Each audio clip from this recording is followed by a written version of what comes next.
Not very many people know this, but it's like I grew up listening to the radio.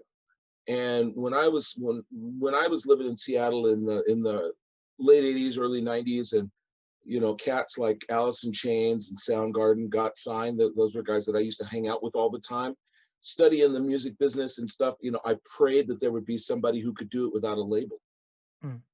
for the longest time. Little did I know that, I'd get a phone call, go sing for a guy, and it just happened to be Macklemore, who was self-contained, right? The label basically, it used to be, my first job was working at Tower Records, so it's like I've got it in my blood. It used to be you needed a label so that, there'd be somebody to distribute your product, if not make your product and put it on different formats, vinyl, cassette, whatever, pitch it to radio, find management for you, and then work on your tour stuff. All that stuff was handled through the label. Now, these days, like you're at home, I'm at home, the internet is everywhere. So Mm. you don't really, if you know enough, right, and you get your ducks in a row, you can do it's like now I'm totally self-contained. I can record in my lab. um I'm spending the week between Christmas and New Year's redoing my website so that I can do a rebrand and relaunch next year. Been working on music, working on my production skills, working with or getting tips from cats at London Bridge Studios and Undercast Studios that are friends of mine. Mm. And never give up. So, the thing with Macklemore is that, I never really asked for anything because Right. I watched to see how much work it was just for him. So when people say, well, he never did this for this person or never did that for that person, I'm like laughing my head off because it's like, yo, I seem to not remember you doing anything for him when he was coming up. I mean, Right. and being the Macklemore was hard, hard. Always having to be someplace, talking, doing things like this, but like 4 or 5 of them a day, and then doing a show, and then Mm. doing an after thing with radio and TV people, and then 2.5, maybe 3 hours after the show ends, then maybe you get to sit down and take a breath and have time for yourself, only to try to crash, try to crash, try to rest, compose yourself, reconstitute all your energy, because the next day, you're gonna, if you're on a bus tour, you wake up in a different place, you got to find everything, and then before you know it, you've got interviews to do and people to meet and all this other stuff up until sound check, and then you got sound check, and then maybe you try to crash for an hour, but that doesn't work. Why? Because you got more people to meet and friends in town, and then all of a sudden it's showtime and the whole thing starts all over again. It's a grind, yo. Right. And I mean, I there are times that I just, I really admired him because you had to keep so many things together, and his management was amazing. But I mean, there's a reason that all these cats they're on a bus by themselves, because most of being an artist is pitching your wares. It's promotion, right? You can't you can't sell a thing if you have no customers. And Right. that's what people seem to forget about the biz. I mean, you can knock 50 Cent all you want, you can knock Kanye all you want, but yo, they got customers. Every rapper that you see on MTV, they're on a label, and that label has gotten them customers or they would not be there. How what was the age difference between like you and Macklemore when like he It was met like you? huge. So yeah, he was 29, 28, and I was 51. Yeah, that must It was awkward. not even the awkward part. Like there's just like a different level of energy when you're in your 20s versus your 50s. Like It was awkward. It's nothing awkward. but awkward. So here's the thing, right? I didn't know who he was when I went and did the session for Thrift Shop. I'd never heard of him before. Mhm. And he had never heard of me, even though I'd been entrenched in the local music scene since 86, 87. It was weird. right? And I mean, it wasn't until the day that Thrift Shop dropped that I actually got a real feel for who, because I just was, I mean, I'd been doing hooks for other rappers. He was the first rapper to pay me in a check, because usually I got paid cash and it was like I was out the door. And, I didn't run with any of these cats because, back in the day, in the early 2000s, 99, 2000s, rappers were either running dope, running guns, running girls, or had just gotten out of the joint and was looking to do one of those other three things. Damn. All of them, all of them. It was about the street life. And it's like, yo, I was like older than everybody else. So it was like, I had a day job. So they want to stay out and do all this, smoke all this weed and drink all this Cavassier and Cristal and tequila. And it's like, yo, I'm going home. I got to read a story to my kid. But it was worse when I was on tour because everybody was younger. I was closer to all the production guys, the guys that who hung the lights and put up the PA and all that stuff. Oh, no. They were closer to my age. I always traveled on the production bus. And the first guys into every concert, first guys in the building are the riggers. And the riggers are the guys that figure out where everything is going to go that hangs up above the stage. So the riggers and the stage guys, because they figure out all these laser measurements and all this other stuff. It's intense. But it's like the day of a show, the building usually opens at 7:30. And by 9, there's guys hanging from the roof, hanging things. Light people are putting stuff together because it's all got to be put together and it all has to work by like 3 o'clock. That's why, people say concerts cost a lot of money. Well, that's because there's professionals who put everything in there. You think they just add water and all the lights and everything just pops up there. So you walk in and go, ooh, the stage looks great. All the instruments are tuned and whatnot. Come on. So those are professionals, man. When you first met him, were you kind of biased though? Because there's not really a lot of white rappers. Like when you think of a white rapper, you usually think of like Eminem. Well, like I said, I didn't know who he was. Right. I didn't know enough I knew more about Eminem, and I've never met Eminem. But I knew more about Eminem than I knew about Macklemore. I didn't know about Language of My World. I didn't know about Versus or Versus the Redo. I didn't know about My Oh My. I didn't know about And We Dance. I didn't know about Wings. I found all that stuff out the day Thrift Shop dropped. And, I was sitting my desk, I had a window that looked out over the stadiums. I was like on the 20th floor of this building that's on Madison. And I was looking out over the stadiums. It finally drops and I watched it a couple of times, show it to some of the homies at work. And then I'm hitting refresh and I'm watching the numbers just, and I'm like, oh, this is weird. I better figure out what this is about. So I go to another screen, open up another browser, and I go to YouTube and it's Macklemore. And so, okay. So I'm checking it out, and this is the other side. And I was like, whoa, that's heavy. Wings. Oh, wow, that's really cool. My, oh, my. I'm a big baseball fan, so I was like all over that business. I still get goosebumps every time I hear the call from the Double. And if you don't know what the Double is, Google Seattle Mariners, the Double. Okay, well, and just and watch the whole thing, because from the time that Griffey gets up to, or not Griffey,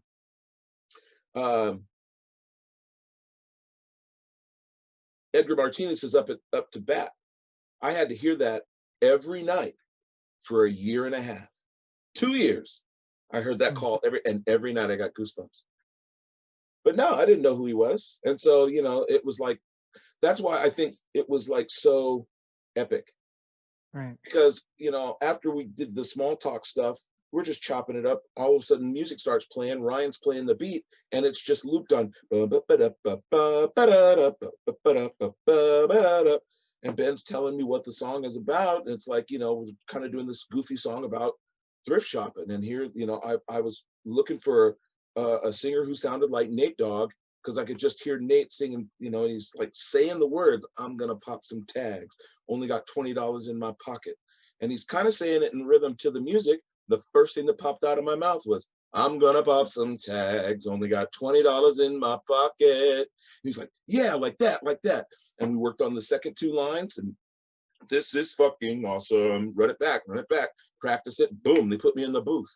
Yeah. See, like when you're like an artist for like a long time, like you can just like freestyle and make something so beautiful. Like, Dude, it was like, they put me in the booth, we stacked it up, came out, okay, now we got a bridge, and they played it, and it's like, ba-da-da-da-da, and it's like, yeah, yeah, I'm out. Go in there, boom, stacked it, it was done.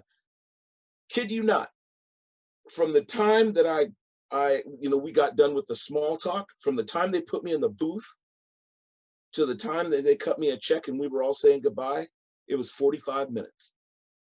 yeah, you probably didn't know that was gonna be like a fucking long ass tour then or anything like that. I didn't know anything. Not That's until crazy. that day, not until the day that it dropped. Hmm. I'll never forget it. Watching all those numbers spin, and I started looking at those videos, and we danced. That was kind of goofy, and it's like, okay, this is kind of dope, because I'd never seen this high a quality video from a local artist.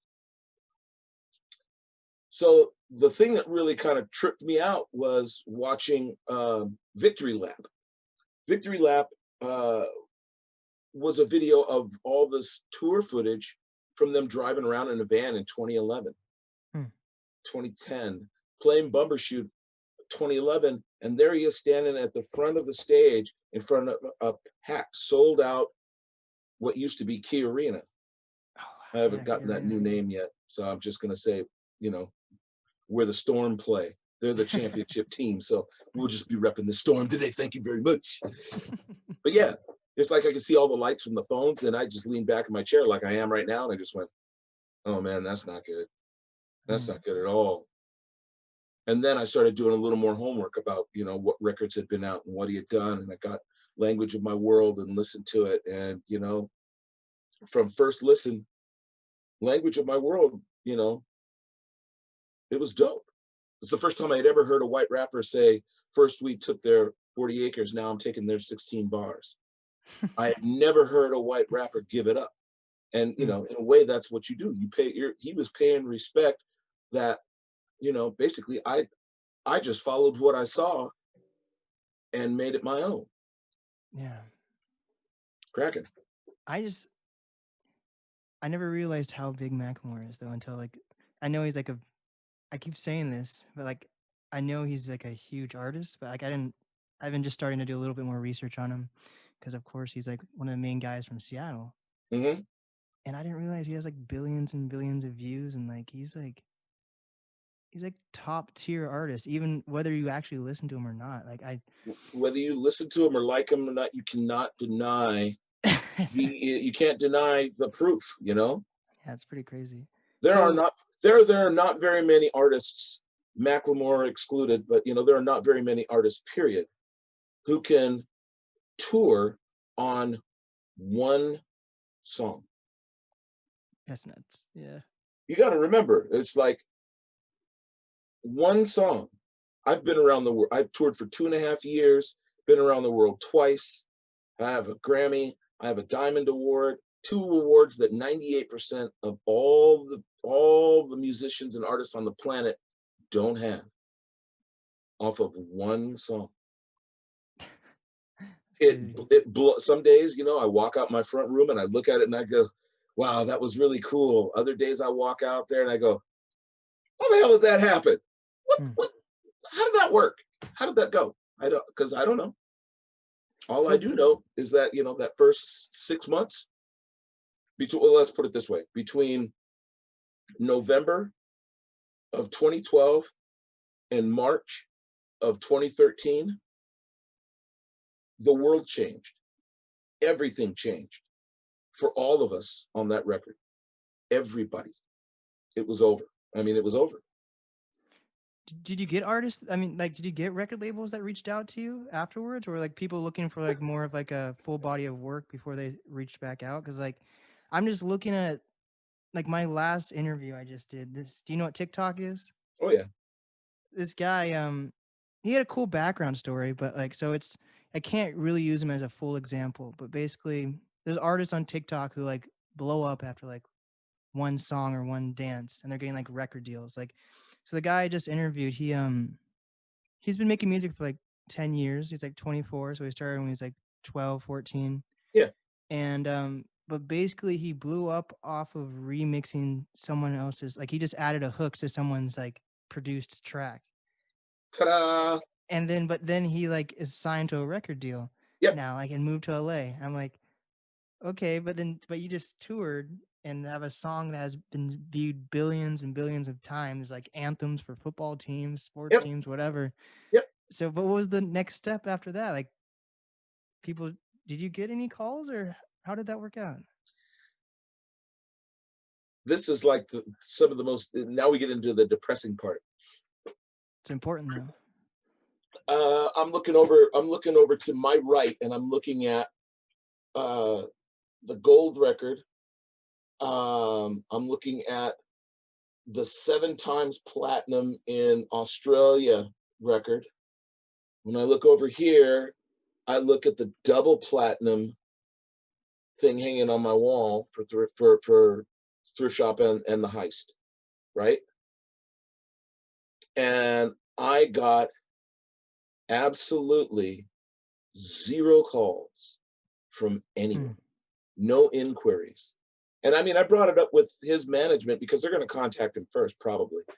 Nobody really, I was out there. It was really hard to like not, I am not a hard person to find. You know what I mean? I mean, you should have seen me freak out when I found out I had a Wikipedia page. That totally blew my mind. And it's still there. And I'm like going, well, that still creeps me out. You know, it's been a hell of a long time since, I mean, I left touring in 2015.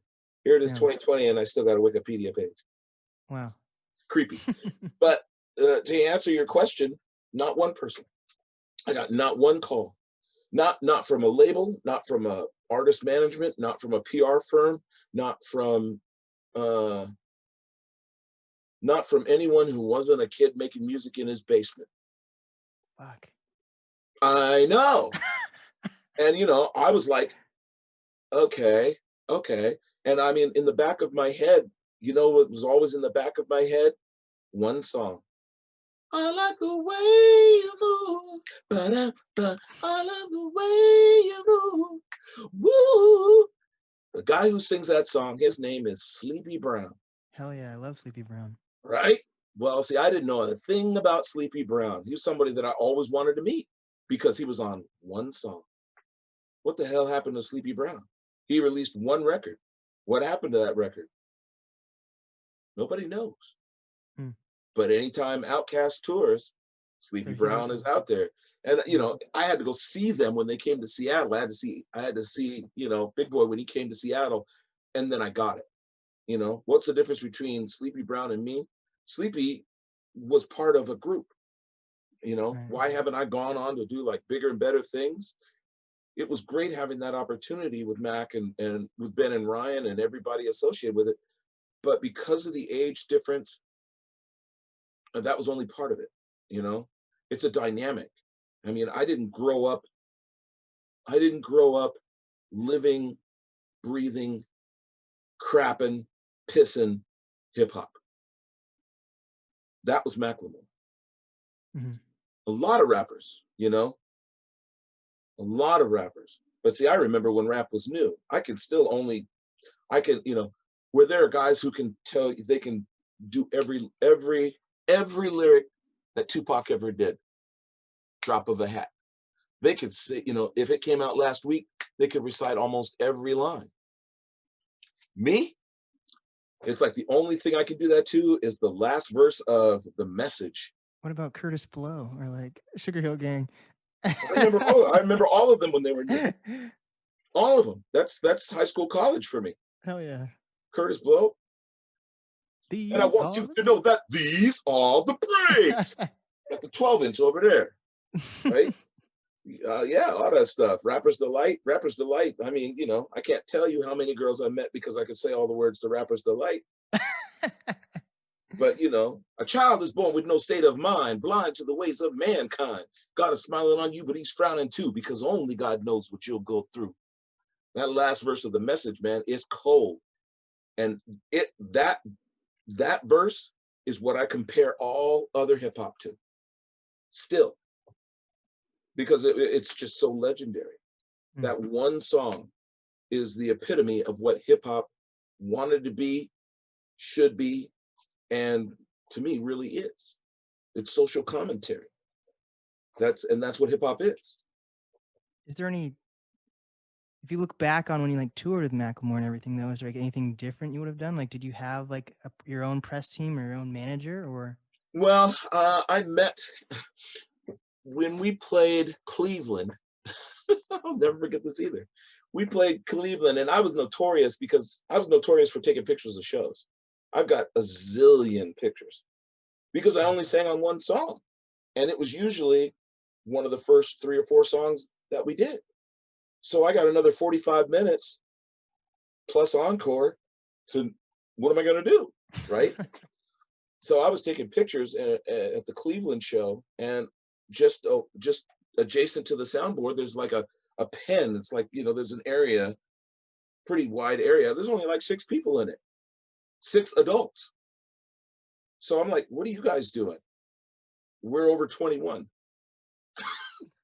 Well, one of the ladies in there had done promotions before, and we hit it off. And I'm like, we left there and we're off doing our thing. And I talked to her for a couple of days, and she became my publicist and then became my manager. Which, if I would have known more, if I would have thought about it better, if I would have had, if I would have had a crew behind me, if I would have gotten better advice, if I would have had a better vision as to what to do with this wonderful gift that I was living, things would be different. But I went with what I did, and it didn't pan out to be. I met a lot of people, but not a lot of opportunities came out of them. And the thing about being an artist that most people don't see is everything that happens when you're not on tour and you're not in the studio and you're not doing podcasts. Because every single day, Katy Perry, Taylor Swift, Ed Sheeran, Lil Baby, it doesn't matter who it is. They're getting up, probably going to take a piss, going to get a cup of coffee, maybe playing with their kid. I don't know what they're doing, but everybody kind of does the same thing. Yeah. Everybody. And it blows my mind sometimes when I think about it, because everybody's living life at all at the same time, but everybody's doing it just a little different. All over the world, billions of people every single day. So yeah, there are a lot of things. There are more than a few decisions that could have changed the arc of my trajectory, but most of it had to do with I didn't know what to sound like, who to sound like. I didn't know what my sound was. Everybody knows me for I'm gonna pop some tags, only got $20 in, but nobody knows me for keep putting faith in front and believe the best is yet to come. You'll see nothing in this life comes completely free, but every once in a while you just get lucky. Get Lucky is a song, and it's like the first video I ever did, and it's out there. It's out there in you put Wanz, Get Lucky, you'll find it. Yeah. And it just outlines the story of what I was doing when all this stuff happened. Every day, get on the bus, work on beats. Get to my office, do my job. Get done with work, get on the bus, work on beats. Come home, hang up my shit. In the lab I go, work on beats, work on songs. That's all I ever did. And go to shows like none of us can do right now. Yeah. But I was always looking for opportunity. It just kind of found me. And then after that was over, not enough of a foundation was built, and that's what's really hard. Yeah. Do you think you had found your voice by the time Macklemore hit you up to do Thrift Shop, or do you think you? The bad thing about, sometimes having too many choices is just as bad as not having any choice at all. And the bad part for me was, I wasn't specialized. Macklemore is a specialized type of rapper. You don't want to put him in a rap battle like Eminem, right? He's never going to be able to be Rabbit and do that, right? And he's not going to be like 50 Cent. He's not going to be like French Montana. He's going to be Macklemore. That's who he is. That's why, his music sounds different from everybody else. And at the time, that was one of the things that made him most attractive, because he didn't sound like all the guys who were talking about weed, drugs, women, and cars. Because that's the only, and they were all talking about themselves. He very rarely talked about himself and was bragging about it. He'd talk about himself and what his fears were, real thoughts, the same thoughts that everybody has. And I tried to do the same thing with some of the things. I have an EP out, and all those songs were written before I ever met. Well, all of them but one. They were all written before I met him, but they all fit right into that groove. They just didn't sound. They needed production. But the guy who introduced me to Ryan and Ben, we had a falling out, and he was a dope producer. Too bad he couldn't have gone farther. Too bad he couldn't have gotten on and shared what I went through, because that's what I wanted to do. He wanted to do something else, and it's like he thought it would be better to insult me and diss on me, and so I said, "See ya."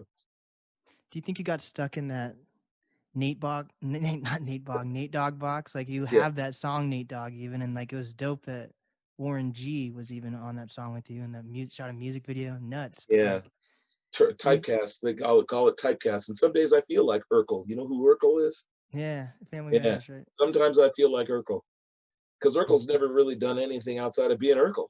He's always Urkel. And as soon as you say Urkel, you know who it is, right?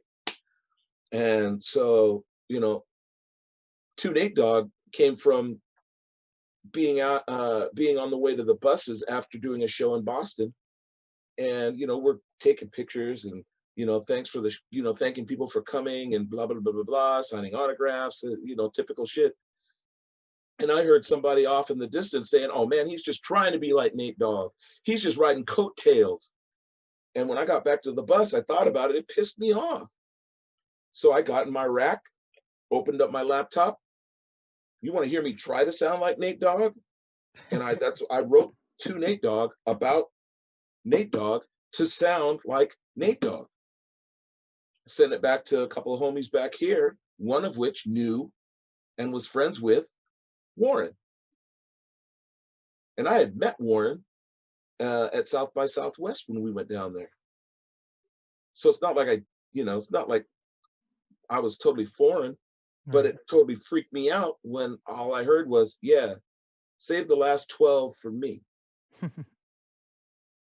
And the verse that he sent back was too good for what the song was intended for, because I never would have gotten on if it hadn't been for Nate. So I owe him, I will always owe him. That's why I still, I rep uh Inhale 7. If you're on Instagram, Inhale 7. That's his kid. And in a way, me doing what I did and having a rapport with him got him to change what he was doing. And he went back, and now he's following in his dad's footsteps. He's got a couple singles out. He's got like 100,000 followers. He's on the step. He's about ready to make that move, because he's from there. He's from the hood. And, rather than trying to be something that he wasn't, he just went to being what he wanted to do. And that's what all of us are trying to do. Right. I'm still trying, not much for me has changed. It's like somebody picked me up and put me somewhere else for 2.5 years, and then put me almost exactly right back. Everything for me is the same. Almost everything is the same. Do you actually After, think? huh? Do you actually think like age is like a problem or deal though, or because I feel like Completely. really? Yeah, really. Really. I ask you, honestly, besides Adele, how many artists in the top 30 on any chart besides adult contemporary over the age of 40 years old? Charlie Wilson, That would be one. Next, Dr. Dre. he's a producer more than he is an artist. Well, Keep going. You see what I'm saying? yeah, but I feel like I have so many artists like in the Seattle area who are like working as hard as they can, and then they're like, if I don't blow up until I'm 40 or something, that's fine. But Yeah, is that a bad mindset to have? no. The only bad part about that mindset is thinking that you're going to blow up. Mm, yeah, Nobody really goes into it with the intention of blowing up and actually does it. You right. know, that's like maybe 1.5% of all the people who go into it, who walk that walk. So many things have to be right. And 80% of in today's music business, 80% of it is you got to have the look. Just If you marketing, don't yeah. if you don't look right, it doesn't matter what you sound like. They'd rather give what you could write the best song in the world. You could write Dynamite by BTS, but it's going to go to some other artist Right. who doesn't look like you. I guess that's why some people are like fine with like becoming like writers as they get older for other artists or anything like Well, that. But it's not that they become fine with it, but being an artist it's a weird thing.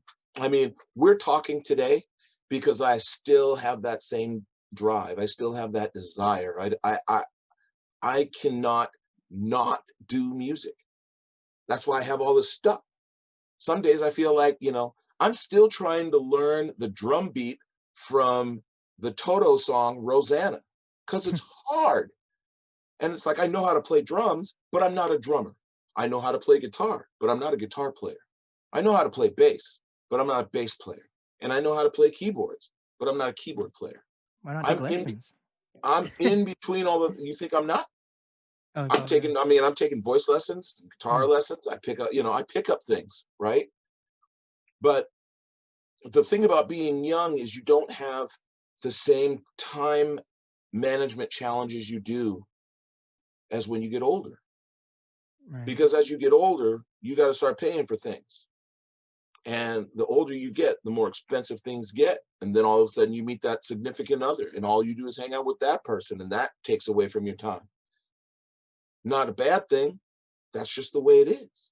And then you Mm, get married, you have kids. And then once you have kids, it's like having time to yourself is like, whoop, see you later. Right. yeah. So that's one of the reasons. But I mean, most of it is the business is not made for people of a certain age, because people of a certain age don't listen to new music. People of a certain age listen to the music that they listen to.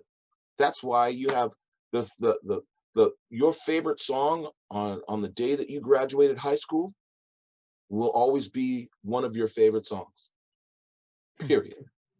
There are people who Thrift Shop, BTS is great, Corduroy by Taylor Swift is great, Uptown Funk is great, but Thrift Shop will always be their jam because it was happening in their junior or senior year of high school or their first or second year of college.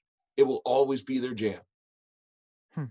And now all those people, I just did an online thing last night with their kids. Oh. It's so weird.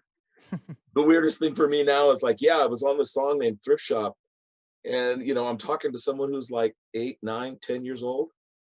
They weren't even here. They weren't a part of it. And it's just awkward. Go ask your mom and dad who Macklemore is. Okay.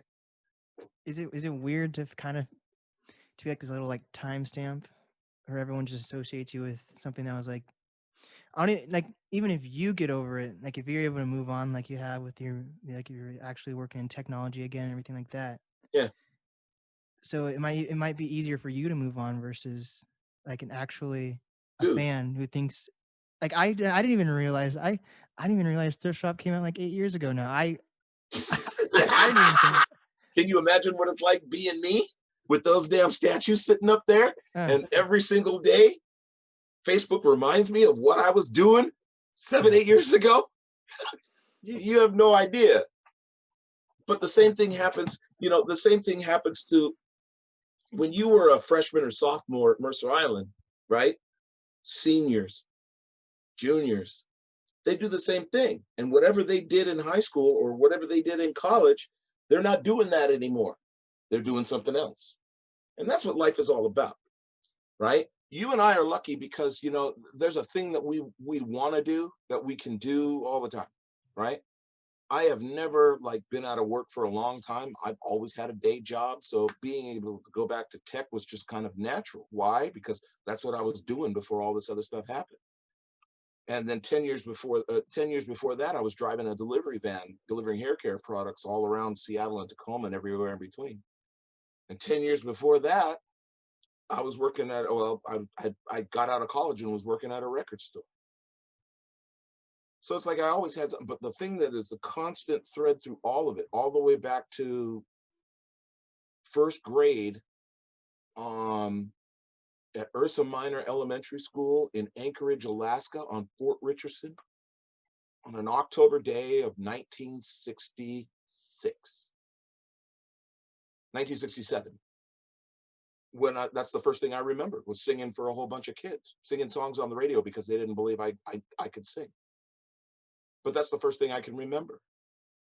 So, there are people who take an interest and a passion and they end up making a living out of it. But most of us turn it into a hobby because we don't blow up, right? And what I had to remember in 2008, 2009, when I was fighting depression like a madman, because I'd come to the realization that there's no such thing as an old pop star. And I'd been grinding for 30 years at that point. 30 years. I had been trying to blow up. Yeah. So, I finally gave up. I had a friend who reminded me, we don't do it because we're going to be famous. We do it because we love it. And I can't not create. I can't not make music. I can't not sing. I sing when I go to the grocery store. I sing when I'm walking around the lake. I sing everywhere because that's who I've always been. So, what's weird for me now is it used to be really easy because everyone I was around was my own age. Right. So I was making music for all my buddies and my crowd, my clique. But the older you get, the more siloed you get. I don't have a clique. I don't know who my people are. And because there just aren't. I was like a unicorn. I'll never forget this. In Paris, I was always going out every single show. I went out to talk to the kids waiting in line because to me it was amazing. It was part of my experience, right? And this girl in France, she's 14 years old. She goes, "Do you believe in unicorns?" And I had to think about it, and remembered when I was, down in 2008, 2009, when I didn't believe any of this had happened.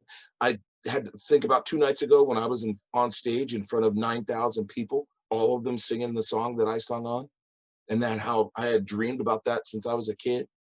I look at the charts, and there's not another person who's near my age in the top 10, 20, 30, 100, whatever. And all this happens in the blink of an eye. And I look back at her and I said, I guess I have to believe in unicorns. I am one. But you never took time to really build your community, you feel like? Or build my community? I had my community.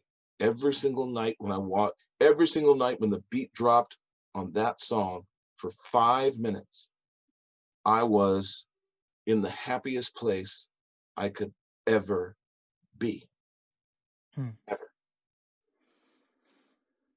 Ever. Yeah. And see, now, it's back to being, it's like people go to the gym and they work out. Some people don't go to the gym as much as they should. I probably don't practice as much as I should, but I got kids, I got grandkids, I got a full-time job, I got a girlfriend, I got stuff. And the more stuff you put in your life, the more balancing of your time that it takes. And as you get older, it gets harder. I think that's why a lot of the younger generations really focused. If they want to be an artist, they're like my goal is I don't want to have get married or have kids until I'm like 30 or 40, right? That's what I said. That's what I said. Because It's I was just working, I was focused, man. I mean, I was focused. And in elementary, middle school, high school, college, as long as I could remember, all I ever heard was, "Man, you're really good. You're gonna be famous. You're gonna be famous. Man, you're really good. You're gonna be famous. God, I really love the what you do." All of that, all of that. But boy, did I, at 40 something years old, it was like hitting a brick wall at light speed.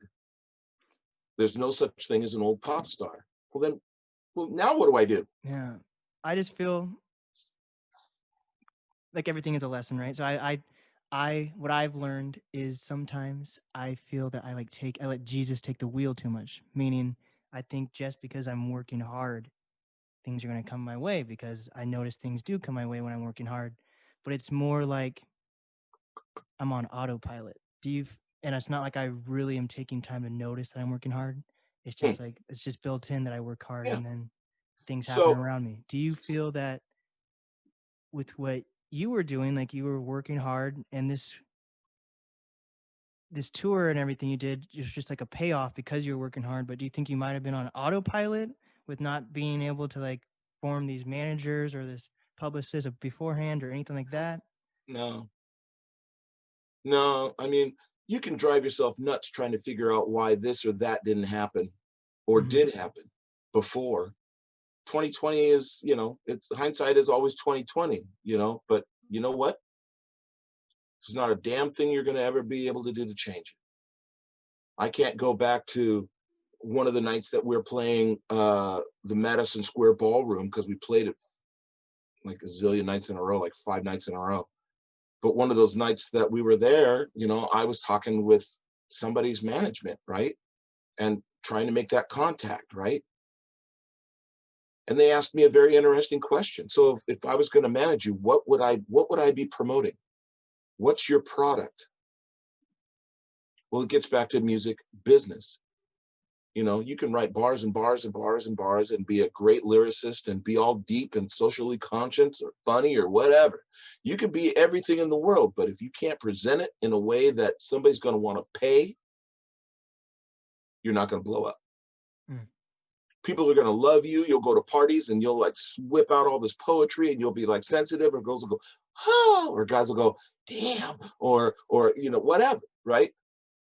But if you're going to make it a profession, just like every single product on every single shelf of every single grocery store or store that you go into, it's a product and you got to sell it. Yeah. I watch commercials. I watch all kinds of commercials. I love watching commercials because it teaches me who my audience is not, right? Mm. And the learning never stops. I learned a lot from Thrift Shop, but between 2015, actually between 2014 and 2018, everything that I learned from being on that tour and having that experience, none of it worked. Mm. So at the end of 2018, I'm like, what the hell do I do now? And you know what? This is Thursday. Last Sunday, I was sitting here at this desk. What the hell do I do now? Because now it's like I've been out there and it's like I know what that's like. And now it's like, how do I let whatever I do in here be good enough for me to just have fun with? You know?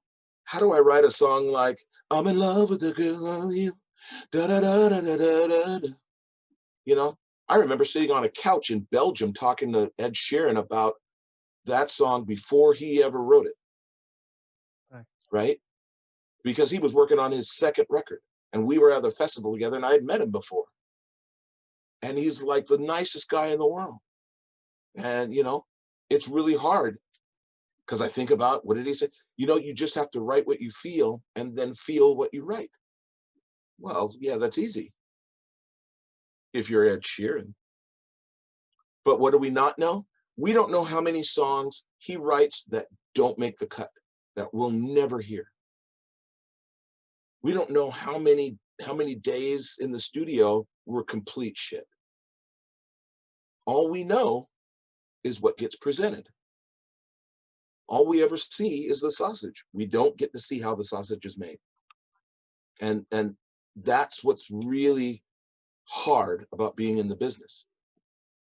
Being able to know exactly what recipe you're going to use to create whatever flavor sausage you're making. You know, back in the early days of hip hop, it was like, what's your flavor? I got your flavor. And it's like, now I get it. I understand what that meant, because in the late 80s, early 90s, there weren't, I mean, rappers did not sound alike, period. Mhm. Now everybody sounds like,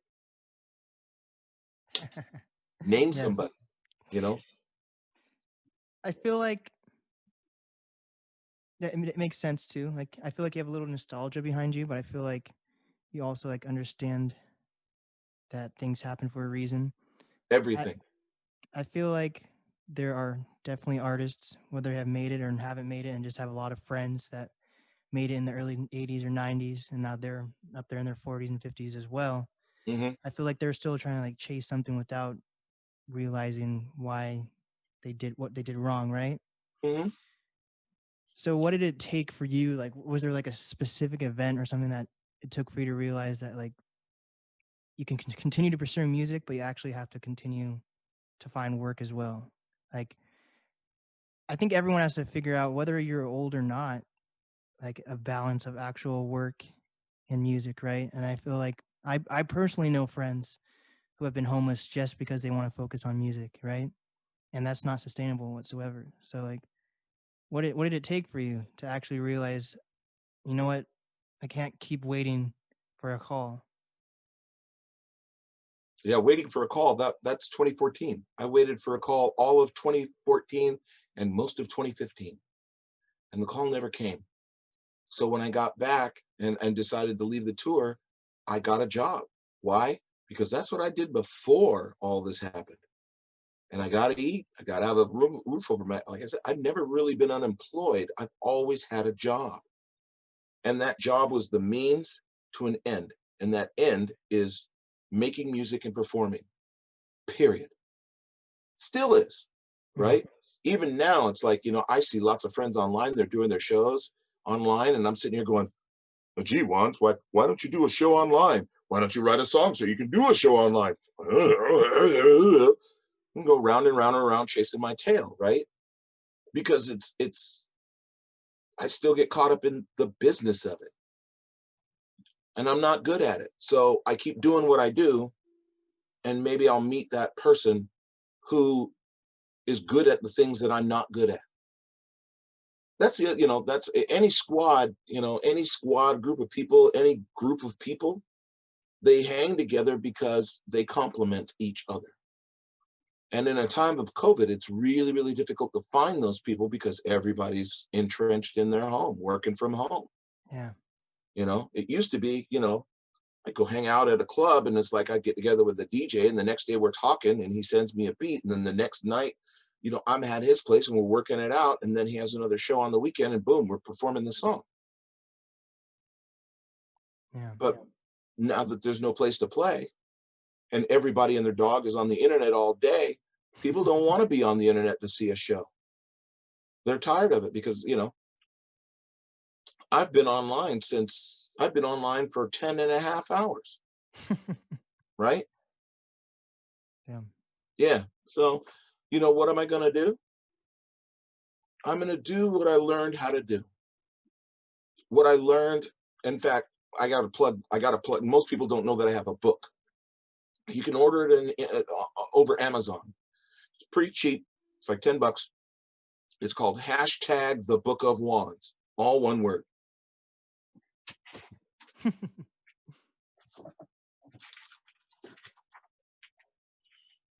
Looks like that. Hell yeah. Yeah. #The Book of Wands, right? And all this book is, it's a whole bunch of tweets that I sent out, or that I kept trying. I just documented them, but they all meant something, right? Experiences with whoever I met in line that day, or something my dad said, or something like. But I found out that, when I was down, I got back up again. That's instrumental in being successful. Now I'm learning how to redefine what success means. Success doesn't mean having a chart-topping worldwide hit. Right now, success is finishing a song. Surviving COVID. Dude, I ain't going out to see nobody. I ain't touching nothing.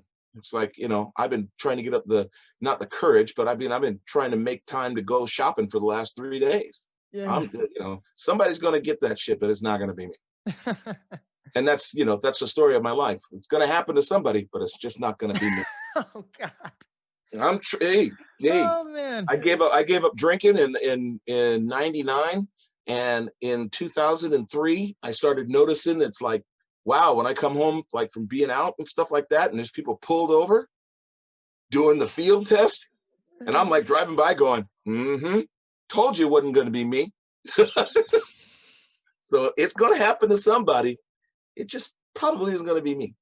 Hell yeah. And that's fine, because Thrift Shop fell out of the sky. I mean, that's an opportunity. It's probably never going to happen again, which is why I quit my $85,000 a year job and went on the road. And I'd never been on the road before at 51 years old. It doesn't matter if it happens.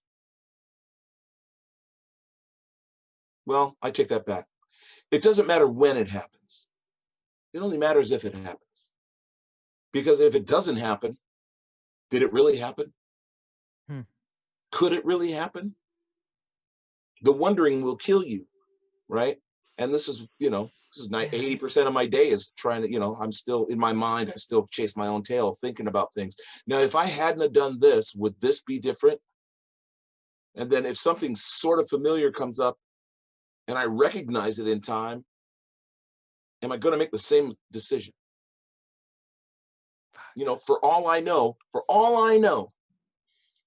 the right person will see this podcast, look me up on Google, find my webpage, thewanz.com, send me an email, and we'll have a conversation, and boom. Yeah. Ellen DeGeneres will be out of a job because I need a TV show. Hell yeah. Right? Or somebody's looking for the next cool ass character in a Disney movie, and I'm the voice. I can see that. They just want a voice that sounds like this all the damn time. Why don't you just whoa? Right? I don't know. That's why we got to do that in Seattle. Like well, what I've learned with a lot of artists is like, if you really want to do something, it's like there's so many outlets at this point that you can't wait for people. You just have to do it on your own. You have to do it on your own, and I don't know how to do animation. So what do? I record music. And, if I ever get finished with it and put it out, maybe somebody will put it in their movie or put it in their commercial or put it in their little stock video for their whatever company they're doing. I don't know. This is the hardest thing in the world to remember. You're only responsible for what you can do. Yeah. Everything else is out of your control. So if you know what you can do, just do that. Why? Because no one does it like you. No one sings like me. There are people who can try to sound like me, but I'm the only Wanz there is. Just like you're the only Blake there is. Yeah. You sound the way you sound, you look the way you look, you do what you do. And every person is like that. It says it in the book. Hell yeah. Actually, it says that's what the title of my TED Talk is. You too can be your own unicorn. Why? Because everybody has a story.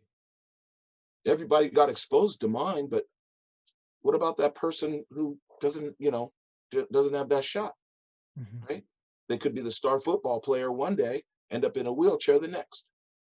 But that's a hell of a story for whoever comes after you, right? You could have been living on the streets 3 months ago, talked to a guy at a bus stop, and all of a sudden now you're making 6 figures. It happens. Yeah. You just, what's the phrase? I told myself all the time. I'm always ready, so I don't have to get ready. Yeah. That's how Thrift Shop happened. Some guy called me up at 12:30, half an hour after midnight. I went and sung for a guy, and boom, the rest is history.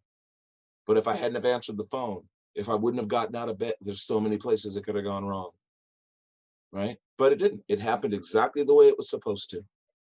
Yeah. And that's the way life works. Being able to accept that one fact about your life will make your job so much easier trying to live. Everything happens for a reason. Sometimes it's good, sometimes it's bad. And all you want to do is make sure that those things balance out. Do more good things than bad things, life's pretty damn good. Yeah. Yeah. So we talked a little bit about the radio industry in Seattle before the podcast, but like, tell me a little bit more about that. Like, I know it's definitely changed since you probably moved to Seattle when you first moved here. It's completely changed. Well, What- this is another facet of the business. It used to be Seattle as a music town. I mean, Seattle didn't become the grunge capital of the world overnight. Everybody seems to forget that there was a life here before, 1991 or 1989. When I moved here, there was a crap ton of different radio stations. You heard a variety, but this is the bad part about the business of music. There's only 4 or 5 companies who own all the radio stations on the planet. yeah. There's only 3 that own all the radio stations in the United States are owned by basically 3 companies, unless they're operating as an independent. And Mhm. if you operate as an independent, you don't have enough Funds capital. usually. Yeah. You don't have enough capital to buy the equipment you need to broadcast to as wide an audience. So, some people listen to KBCC, KBBC, the internet's a great thing, but I just found out right before COVID happened, I found out that there's a radio station that just serves Ballard, Finney, Wallingford. It only goes as far north as Broadview. Mm. If I had 20 people who listen to my music in that place alone, that'd be 20 more people that are listening to my music now. And that's the way you got to think of it, right? Yeah. There's all sorts of opportunities. I mean, a friend of mine reminded me, it's like, well, why don't you just put a hook together and put it on like some really dancey music and give it to C89. C89's been around since I can remember in Seattle, since I got here. Nathan Hale High School, right? Mm-hmm. So, sometimes having all the materials and having the right tools isn't all there is, and I mean, this goes for everything. You can have all the talent, all the tools, but if you don't have the directions and know how to put something together, it's never going to work. Like English, if you don't put a sentence together correctly, you're not going to be as well understood. Right. For all you people who hate English, because I know there's I used to ask myself, dude, if I flunk English, does that mean I'm supposed to stop talking? Because it's the only language I know. I still don't understand slang words. Like, I'm terrible with, like, my friends will be saying some like new word and I'll try to say it, and like it'll catch on for me at least like 5 months later that everyone's like, Blake, why are you using that word now or something? I'm just Bro, I can't. bro, don't worry about it. I have friends that still say rad, and I look at them like they're insane because it's like, you actually said that, didn't you? Oh yeah, I love that word. It's rad. Like, come on. It's like, wow, that's like me saying groovy, man. Hmm. Because everything when I was a kid, it was like everything was groovy, man. Yeah. Yeah. What do you think changed about like what changed in Seattle's radio culture though? It's the business, right? Amazon, everybody forgets that Amazon used to be a bookstore. Nobody knows that now. Right. Everybody forgets that there used to be only one Starbucks and it's in Pike Place Market. Nobody thinks that now. You know what I mean? Change is the only thing, my dad used to say, change is the only thing you can count on. Well, the question is, are you going to embrace it or are you going to resist it? The music business is notorious for resisting change. Right. You know, look up the history of Napster, Yeah. and then compare the history of Napster to the history of cassettes. Or no, wait, Napster, the CDs, to the history of cassettes, to the history of 45s, to the history of 78s. Mm. Now, that's almost 130 years of history that I just went through. It's the evolution of earbuds Right. on your phone, right?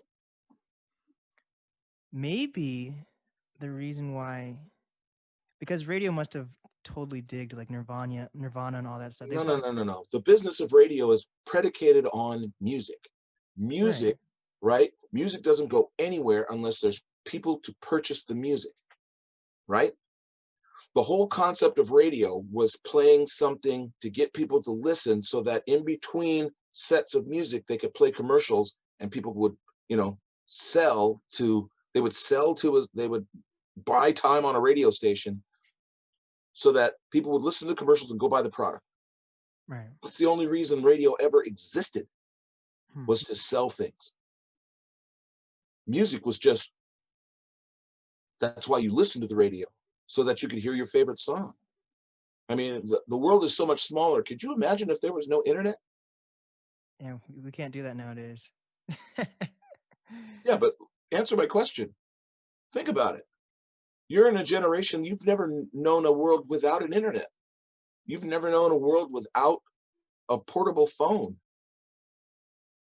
Yeah. See, that's one of the things that, being old's really great. I got this phone though. I know. I remember when girls had that in their college dorm room. It was awesome. It was awesome. But the whole thing of it is that things change and you got to roll with the changes. What used to work in the 70s as far as music business and radio. I mean, I grew up on AM radio, and on AM radio, I could hear a country song, a rock song, a blues song, a funk song, easy listening song, and then a commercial. Hmm. 5 songs and then a commercial. And each one of those 5 songs was different. There's not a radio station in this country who does that, Mm-mm. right? Maybe Because, KXP, maybe, but that's kind of like independent. yeah, but it's independent, right? Yeah. And it's not as big as Clear Right. Channel, iHeart. iHeart's amazing. I mean, iHeart Radio and Clear Channel, they those 2 companies destroyed the music business because they bought up all the stations, and now it's like you can go, there's KUBE in this town. There is a KUBE 93.3 right around the same dial position. It could be 93.2, 93.5, 93.7, but it's all the same, playing the same exact style of music, playing exactly the same songs in every city of over 1 million people all across the nation. But did Seattle radio like rally towards Nirvana and stuff like in the 90s? Or So, yeah, but I mean, the music business changed. The okay. business of music, you have to Right. be able to separate these two. And when you put radio into it, radio is a delivery system for advertising. Yeah. That's all it ever has been. Yeah. The hook to get people to listen is the music, Okay. right? I mean, there was a world before music videos. What happened then? There was only radio. Hmm. And then your favorite artist would come through once a year. It's not like you could dial up a channel and wait 15 minutes and boom, there they are. These days, if you want to see your favorite artist on a music video, well, you just put it up on your phone and watch it as many times as you want. It's on demand, right? Which is what's killing the radio business. Terrestrial radio is going away because everybody has a computer selector. It's like having a remote control to the television of your own in your hand. And the challenge for the music business, is how do I deliver my music to as many of those as possible when I'm competing against 30 million other people doing exactly the same thing. Yeah, I when I was at the station, like of course, like before the quarantine and everything. Hmm. When I first got hired there, like my main thing was I wanted to help the local music scene. And like I'd set up like interviews with like the executives and stuff for the station. Hmm. And then one day one of the ladies had to sit me down and was like, Blake, do you know what commercial radio is? And I was like, I think so. And they're like, Blake, there's no money in the local music scene here. Why would we Nope. play local artists if no one's heard of them? So I just feel like we're kind of, but then when you think of like LA and Atlanta, like the music scene's popping off there, and they have radio there, and like you want to be on the radio in LA. Like the Breakfast Club in New York is huge, but like we're just like here in Seattle, we don't really have the music scene has nothing to really go off of. We don't have really MTV. We don't have radio. Well, I don't know. the Seattle doesn't have what's called an infrastructure. So in LA, Nashville, New York, Chicago, Dallas, they have what's called an infrastructure, which means if you have any facet of the business, right, you can find resources. You can find people who have experience in guiding you, right? There's, there aren't very many music lawyers in Seattle. Hmm. There's a crap ton of producers for every genre of music. But I mean, I have a recording studio in my second bedroom of my condo, right? But I'm not a producer. And then even if I made a song, right? Then what? Well, Hmm. there's no such thing as artist development. I don't know anything about PR. You know how many PR firms there are in Seattle? No idea. Not as many as there are in LA, Right. right? Do you know how many publishing houses there are in Seattle? Music publishing, that's all they do is music publishing, Oh, that must be like little to none. right? Unlike LA or New York or infrastructure, right? And then there are people who manage people who write songs for those publication houses. Hmm. Not very many of those people here either. We See, this is the hard, it's not about, you said local radio. There's local radio. Like I said, I mean, the king of the mountain for local radio is KEXP. But even that's not easy to get on. You right. have to have, nobody's going to listen to your music unless people find you, and unless you have a magical way of getting 1,000 to 3,000 people to buy your stuff, and you can show proof that they did, right? You can show. Now it's all analytics and demographics and whatever. If you don't have the analytics that show that you've been on a 8 to 15% growth spurt for the last 15 months, no one's going to spin your record. No one. Hmm. No one. It doesn't matter what market you're in. Why? No money for them. Ta-da! Shit. Because commercial radio is more commercial than it is radio. It's about selling things. And when you're me, right, that's the most depressing thought experiment to get into. How would someone make money off of me? Because until someone figures out a way that they can make money off of me, I'm going to keep doing exactly what I'm doing. Hmm. And that's the lesson that I learned from Thrift Shop. Macklemore did all kinds of things, right? Because he got in and was able to diversify and do these other things, right? Put out 2 other records, but there's a reason why he hasn't put out a record in 2 years. Right. And it doesn't have anything to do with COVID. He's probably The, happy. He's probably happy. He's probably loaded. I don't know.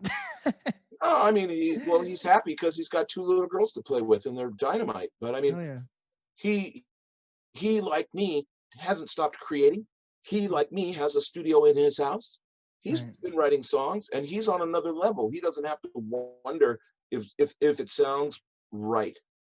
He has somebody who comes in and does all that. For all he has to worry about is making the song. That's all he has to worry about, because he's got everything else. Yeah. He knows people who do all the things that he's not able to do, right? And Yeah. that's all the business is about. You find people who are good at the things that you're not good at, and that's how you start to build a squad. Do you know who Paris Alexa is? Yes. Now, see, I remember Paris Alexa 2 years ago, meeting her and talking to her parents and convincing them to let her chase her musical aspirations instead of going, because they wanted her to go to college. Yeah. Wanz, will you talk to my parents? Well, of course I'll talk to your parents. And what did I tell them? College will always be there. This kind of opportunity with a talent like hers may not always be there. And boom, 2 years later, she's got a record deal. She's writing music. She's looking great. And she doesn't return my calls, which is no big thing because, I mean, when you're in the grind, you're in the grind and you haven't got time to do everything because you're working. It's work making the sausage for everybody to eat. Yeah. And you ain't going to eat unless you make the sausage. Mm. But nobody wants to be around while the sausage gets made. So what do you think about the Seattle music scene? Like, do you I think think the Seattle music scene is missing one of the most important things that it could possibly have: community. Out of community comes unity, and the music scene is more fractured than I could possibly fathom. Last year, I was asked to speak at a hip hop conference in Toronto by a guy that I met at the Grammys at the hotel that I was staying at the Grammys 2 years ago. Right? Out of nowhere, hey, you want to come to Toronto? I'll pay your way and blah, blah, blah. So I went there. And, you know, Toronto is a little smaller than Seattle. And Drake is like one of many rappers there. How many other rappers that you know are from Toronto besides him? there's a ton? They have a massive music scene. So what's the thing that they have that we don't? They have community. And that's what I learned. I met like 20 to 50 people that I'd never seen before, and all of them behaved like they were all best friends. And every single person that I met, all the performers that I met, I still keep in touch with. They still hit me up. What's going on? We haven't gotten to the point of we're collabing or anything, but it's being a part of that community. And the thing is that Seattle, because of the way that Seattle is, and because everybody, I don't want you to see what I'm doing. Don't touch me. I don't know you. Everybody is so protective. And that's not how it was when I first moved here. When I first moved here, it's like, I'm doing this. Really? How do you do that? Well, I do it like this. Well, cool. Well, this is what I do. Really? That's cool. When are you playing? I'm playing this. And people go to others. They shared everything. It was not uncommon for all the guys in Alice in Chains to go see a Soundgarden show, and all the guys in Soundgarden to go see a Pearl Jam show, and all the guys from Pearl Jam to go see a Nirvana show. And then after all those shows, we'd end up at the same bar together. That's how I know all those guys, because we hung out. Now, it's harder to get around. It's harder for people from Ballard to get to Capitol Hill. Capitol Hill people don't go up north to Northgate. Northgate people don't go down to what used to be the CD, and the CD people definitely don't go down to the Valley, unless, of course, they're doing it on Beacon Hill. But if they go to Beacon Hill, you can't pay them enough to get them to go to West Seattle. And West Seattle people, it's an island unto itself. Yes. See what I'm saying? Yeah. It's fractured. So the common thread of all of this is creating music, but the vehicle by which to gather these people together, to get them to meet people, and I don't even want to go into Tacoma. Oh God, yeah. Tacoma is more together than Seattle is. Why? Because it has community. Rap folk hang out with rock folk hang out with R&B folk moonlight with jazz folk. But that's not the way it is in Seattle. Well, Tacoma knows that they're not Seattle, so they need to do something about it, right? Tacoma hates Seattle, even though they're becoming Seattle. Why are they becoming Seattle? Because every small town grows up to be a bigger town, and that's what happened to Seattle. And now Seattle is at the baby steps of being Chicago. Yeah. Right. And every city goes through the same thing. It's growing pains, and it doesn't help. I know more than a few people who wanted to do more, so they moved to LA 5, 6 years ago. They're back, they're back here now because they realized what I always did. I don't have to live down there to do what I'm doing. I can do it up here where there's still, thankfully, less people. And you think it's expensive to live here?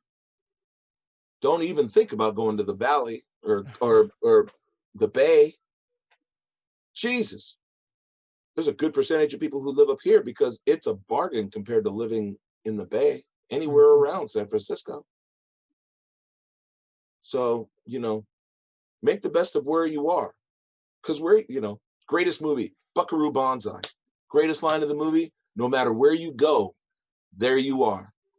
And it's always freaking true, especially when you don't like it. Out there doing the field sobriety test. No matter where you go, there you are. So make the best of it, and it's not easy. Being consistent and doing it every day. That's how golfers become pro golfers. Yeah. That's how they get consistent. That's how Steph Curry can, like, for three. Steph Curry for three. Because he practices, right? And that's all that, all the musicians out there, they're practicing their craft. They're making their own sausage. And, we can't rely, as artists, we can't rely on radio anymore to project us out there. We have to take the lessons that are learned from radio, from television, from the internet, YouTube, TikTok, whatever it is. There are lessons in there of how you can set yourself and make yourself look different than somebody else who's doing exactly the same thing. For me, I'm just trying to figure out, how do I present myself to people between 30 and 50? Why? Because I can relate to people from 30 to 50 better than I can relate to people from 15 to 30. Because, to a 15-year-old, I'm freaking ancient, right? To a 30-year-old, I'm just mature. And to a 50-year-old, I'm a homie. You know what I mean? 'Cause, I'm old. But, if I have something to say, you can be 15 years old and be depressed. You can be 80 years old and be depressed. It's both painful. But the story of being depressed, or being happy, or being blessed, or being lucky, or being in love, or being out of love, all these feelings happen to everybody.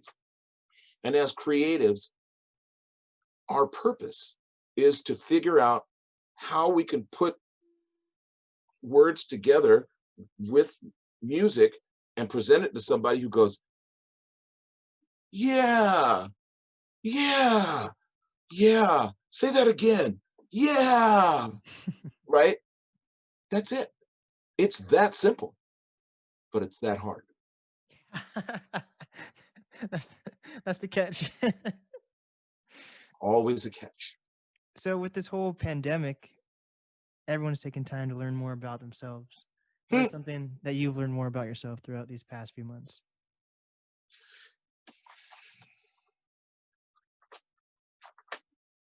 Everything that I know, I put in this book.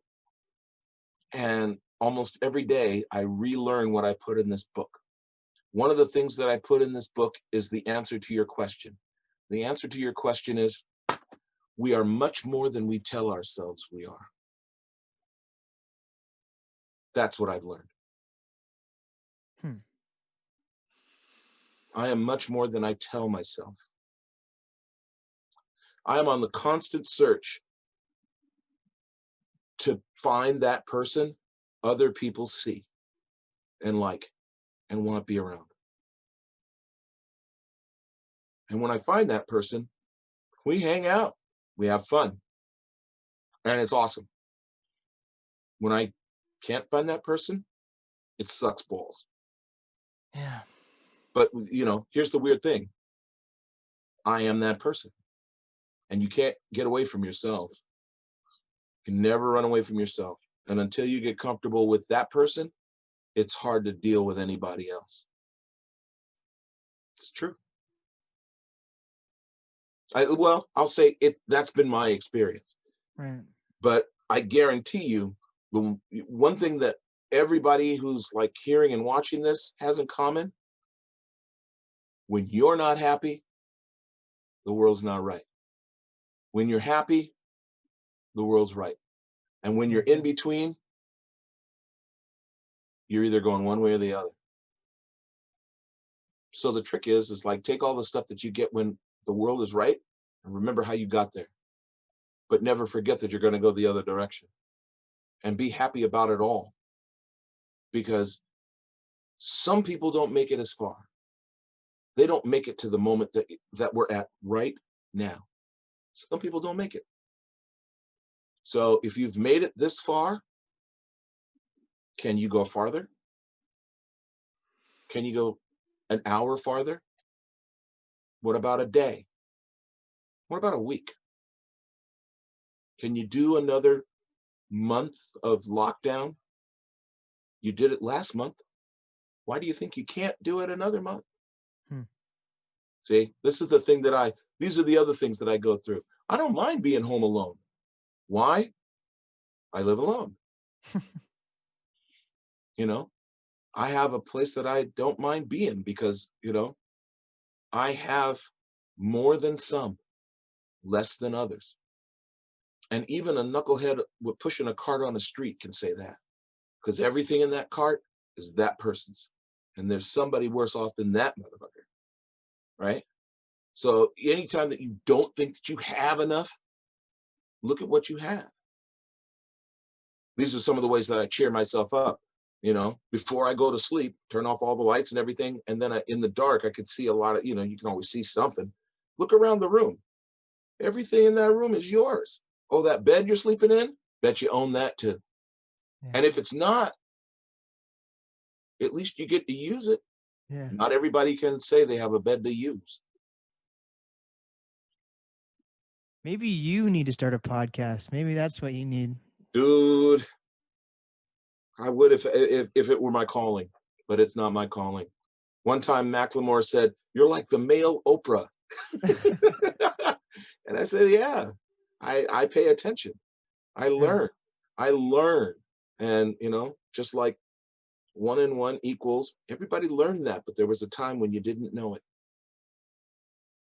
And how hard to press the pedal so that you stopped at the stop sign. There was a time when you didn't know it.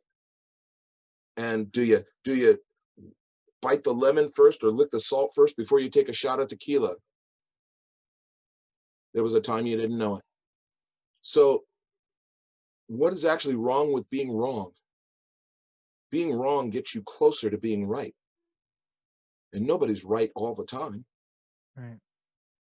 So what, everybody wants to be right all the time, but nobody wants to be wrong. And it's like, no, I'll be wrong, because then I'll learn another way not to do something.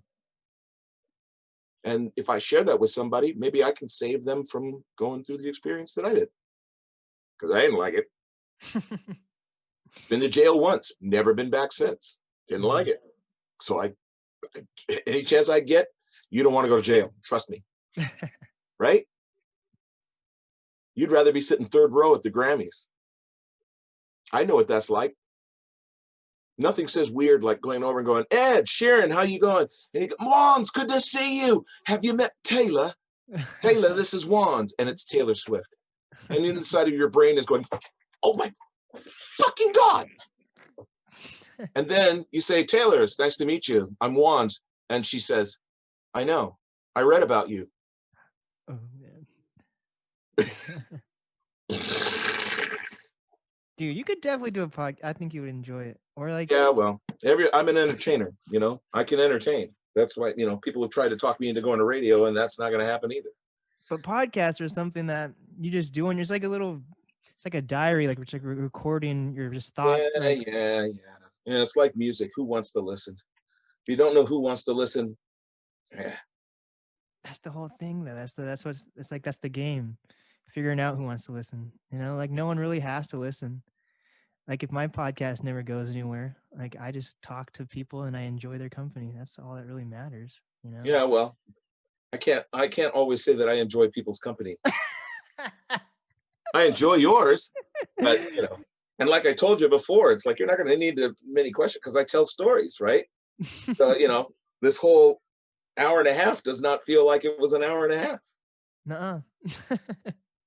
and that's what communication is like that, and people have they spend so much time on their devices that they forget how to communicate. And TikTok is great. TikTok is great, but TikTok is like it's like it's the new Seinfeld. Hmm. Everybody loved Seinfeld. I never watched it. I never thought it was that good. I never watched Friends or Cheers. All of them were people doing things that I couldn't relate to. Because they're white as fuck. That's why. Exactly. You don't live in New York and people just come walking into your place. That doesn't happen in New York. I've been to New York. You get your ass shot that way, right? How do you have no black people on a television show? What the hell is that? That's, you actually want me to watch that? You ever watch Blackish? I've seen it. Serious. Hell Yeah. yeah. The kid that's on there, the little kid, we've met. Oh, wow. Yeah, I know. It's been really weird watching him go from an 8-year-old, and now he's like 16, 14, 16, something like that. It's crazy. He asked if I would want to be on a record that he was doing music. I said, sure, holler. 2 months later, I hollered back and said, what's going on with the record? Well, I'm doing this, I'm doing that. Then COVID hit, and then sure enough, last week, record's out. Shit happens all the time. Yeah. Yeah, I know, right? What are you gonna do? Do you have like a community right now though, like a music community that like you just like bounce ideas off of, and they're actually like genuinely working just I'm as hard? trying to get. This is like this whole exercise that we're doing. I'm trying to get better at engaging it. Yeah. I have a community, right? Yeah. I mean, yesterday I was having problems with my audio setup, and I searched for over an hour on YouTube and forums looking for an answer to my question, couldn't find it. And then this morning I gave up, and I finally asked friends of mine who own a recording studio that I know have the same equipment.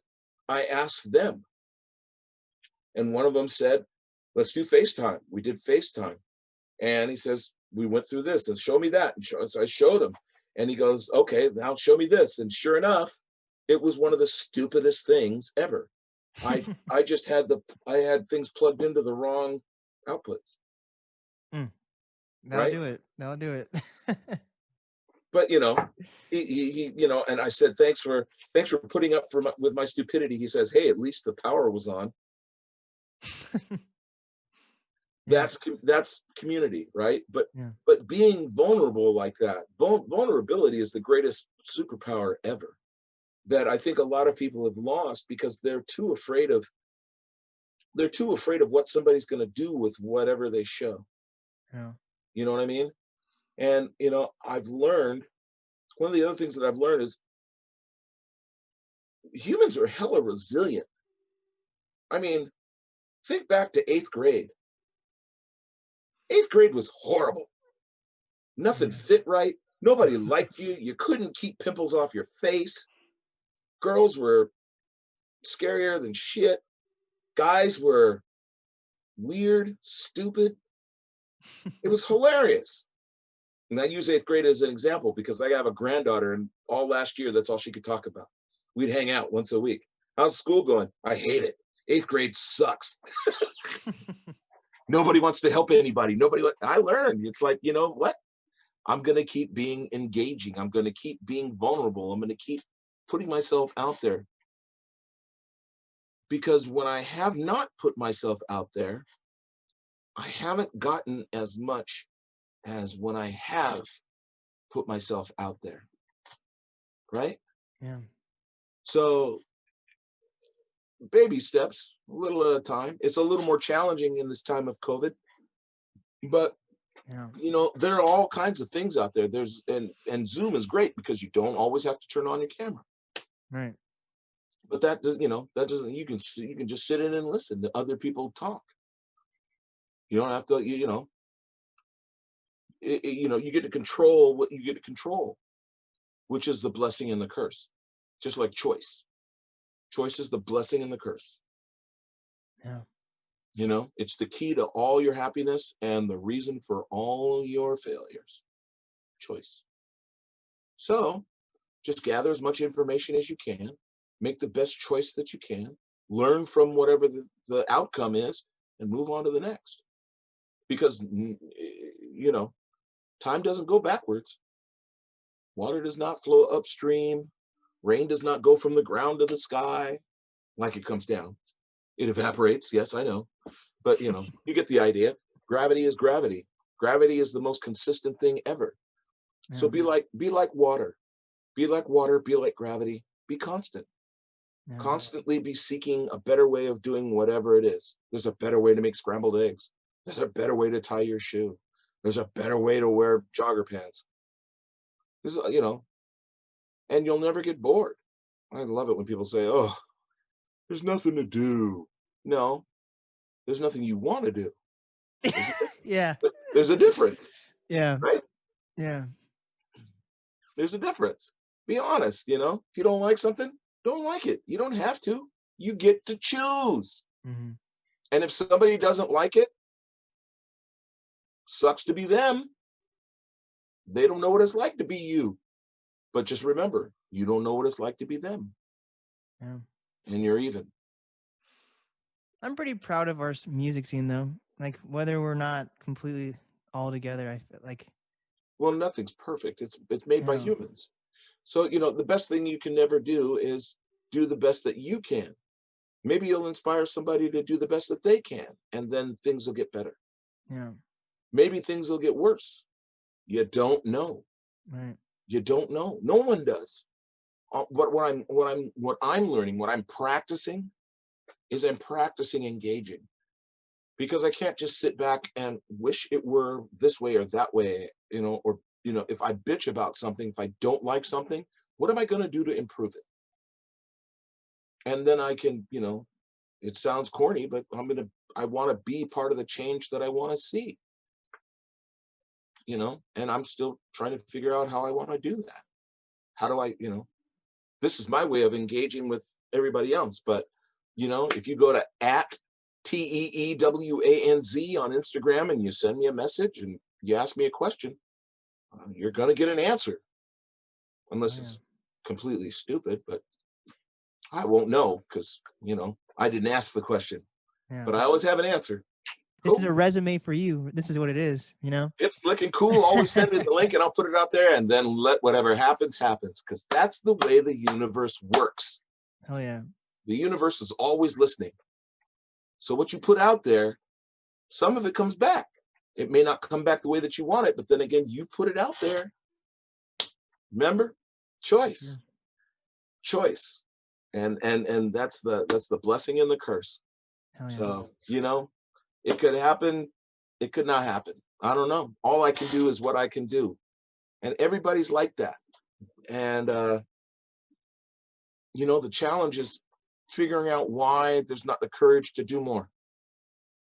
Because it's not like we're stupid. We just don't want to be judged. Oh, well, I don't mind being judged. Why? Because I'm honest. I judge. Get over it. Everybody does. Get over it. Fruit on pizza.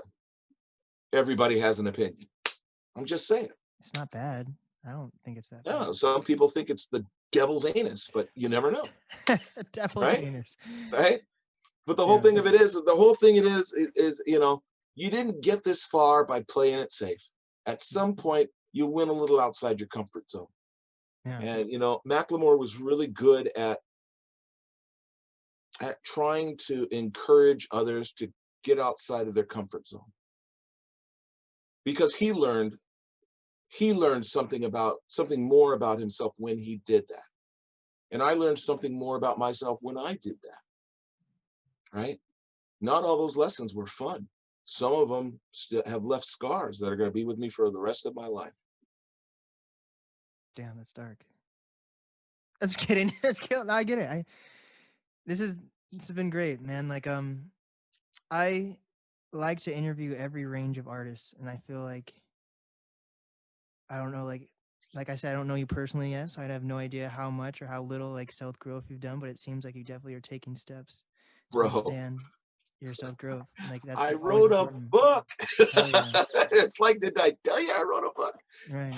I have been diagnosed with depression and have been fighting the good fight with depression for over 25 years. I've done more self-work and self-analyzation than most people have even thought about. Well, I can see it. Like it's Yeah. important. Well, I learned, right? And you Yeah. know, it's no good if I keep it to myself. So I encourage other people to take the risk because, you know, if you fail, you just, like I said earlier, you know, you learn another way not to do it. It's like, you know, boiling eggs. When's the last time you boiled an egg? God, I hate boiled eggs. I didn't even ask if you ate them. I just asked if you made one. I personally, I don't think I've ever actually boiled my own egg. Right? So you'll never be able to boil an egg for someone to play. Could you make me a boiled egg? Well, no, I don't like boiled eggs. Well, that wasn't the damn question. Come on, man. Man, Pay attention. Pay attention. You know, hell yeah. there was a comedian had the best line. You know, he's talking about when, you know, there was MTV was all fascinated with world hunger, and it's like he said, you know, hey buddy, can you help me out with a sandwich? Well, yeah. Where is it? That was funny. You want to get out of, you know, people, you don't want to starve? Go where the food is. Yeah. You live in a desert. Nothing grows here. And it's like at the time it was so obvious that it was comical. But that got you, that was a way of disarming the fact of getting you to look at there were people in the world who didn't have the means to go anywhere other than where they were. Right? Mhm. Which is that's what the lesson was, and the whole teaser, the hook was comedy. And so you're thinking about kids in the desert, you know, it's like, you know, it's Christmas season. So now they've put all these images of pets out in the cold, shivering and stuff to Christmas carols, Oh man. right? Because they want people to pay attention and donate to the ASPA to help these animals, right? It's a hook, right?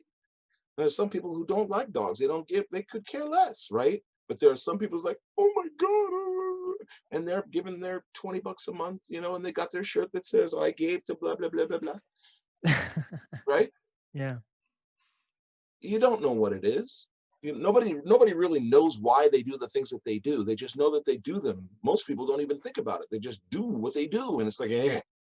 But, you know, there's reasons why you do exactly what you do. And when you figure out why you do some of the things that you do, some of those things are going to blow your mind. Some of those things you still have no idea why. You've been doing them since you can remember. Don't know why you do them. Yeah, good or bad. Good or bad. But the cool thing is when you see somebody else doing it, pretty quick to say that's not how you do it. Yeah. I always find that hilarious. Yeah. You know, if it works for him, great. I don't have to do it that way. Yeah. Yeah. Yeah. Well, Wanz, what is the easiest way for people to reach you? The easiest way for people to reach me is Google WANZ, and you'll find out everything that wasn't covered in this thing. You can find me on Instagram at TEEWANZ. And I'm on Twitter, same handle. Wanz is on Facebook. Wanz is everywhere. Yes. Everywhere, nowhere at all. But yeah, drop me a line. If you have a question, I have an answer. You may not like the answer, but I have an answer. Yes. Pretty nice to everybody. That's why I haven't shot anybody yet. Oh man. Okay, before the outro, I Yeah. need you to say this Nate Dogg verse. Let's do the smoke weed every day thing. I just need to hear it from you. Smoke weed every day. I need to hear you say it. You're kidding, right? I need to hear it. will make my night. Really? Yes. You got it. How about hold up? Hey, for my niggas who be thinking we soft, we don't play. We gonna rock it till the wheels fall off. Hold up. Hey, for my niggas who be acting too bold, take a seat. Hope you're ready for the next episode. Hey, Smoke weed. smoke weed every day. Hell Oh, yeah. There we go. You It's just the like NAST. stepped on my thing. This is the Smoke NAST weed every. podcast. It's the NAST podcast with Wanz. Hey.